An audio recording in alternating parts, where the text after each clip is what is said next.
اعوذ باللہ من الشیطان الرجیم بسم اللہ الرحمن الرحیم۔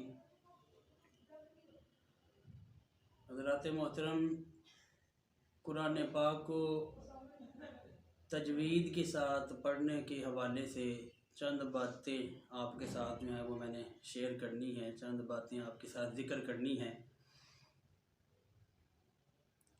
بخاری شریف کی حدیث مبارکہ ہے، حضور علیہ الصلوۃ والسلام نے ارشاد فرمایا، لیس منا من لم یتغنى بالقرآن، کہ جو قرآن کریم کو خوش آوازی کے ساتھ نہیں پڑھتا وہ ہم میں سے نہیں ہے۔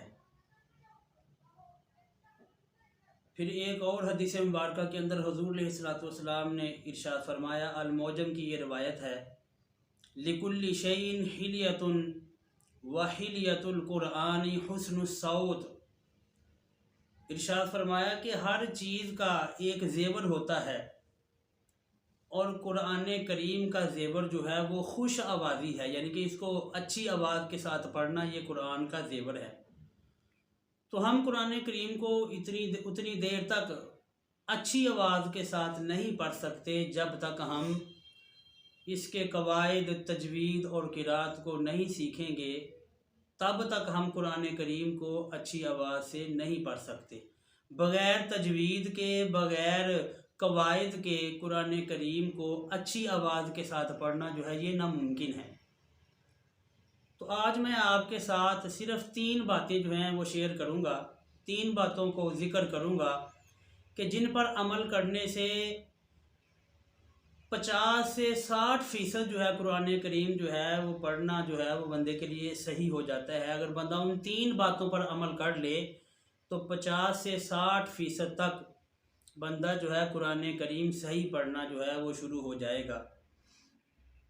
ان میں سے ایک بات، اور یہ مطلقاً قاعدے ہیں، 3 قاعدے آپ کے ساتھ ذکر کرنے ہیں پورے قرآن میں جہاں بھی یہ آئیں، اور یہ بار بار آنی ہے، ایک لائن میں 5 بار بھی آ جاتی ہے یہ بات، صفحے کے اندر 10 مرتبہ، 20 مرتبہ، 30 مرتبہ بھی آ جاتی ہے۔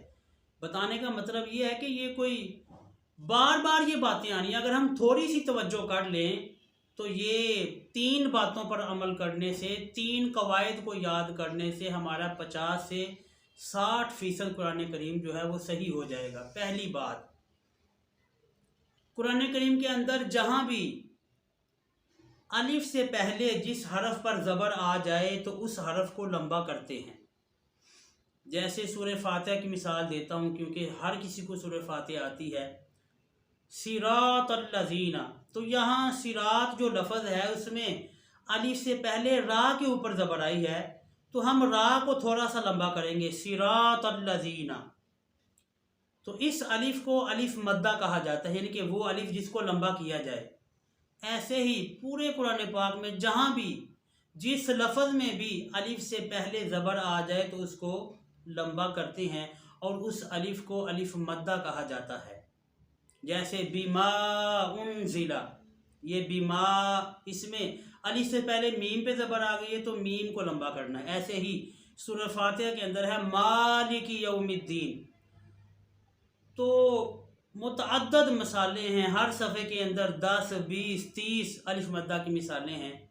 تو اگر ہم اس چھوٹی سی بات کو یاد کر لیں سادہ لفظوں میں کہ الف سے پہلے پورے قرآن پاک میں الف سے پہلے جس حرف پر زبر آ جائے اس کو لمبا کرنا ہے، تو ہمارا بہت سا قرآن پاک جو ہے 50 سے 60% تک جو ہے وہ قرآن کریم صحیح ہو جائے گا۔ دوسری بات، دوسرا قاعدہ، یہ تھی الف کی بات۔ دوسری بات جو قاعدہ ہے وہ واو کا ہے کہ پورے قرآن پاک میں جس حرف پر بھی واو ساکن سے پہلے جس حرف پر بھی پیش آ جائے اس کو لمبا کرتے ہیں۔ تو مثال کے طور پہ سورہ فاتحہ شریف کے اندر ہی ہے غیر المغضوبی، مغضوبی میں واو ساکن سے پہلے دعاد کے اوپر پیش ہے تو دعاد کو لمبا کریں گے۔ ایسے ہی یؤمنون، یوقنون، مہتدون، تو ان تمام لفظوں میں ایسے ہی ایک لفظ ہے قالو، تو اس میں قالو میں الف والی بات بھی ہے اور واو والی بات بھی ہے۔ تو یہ جو میں نے جتنے لفظ بولے ہیں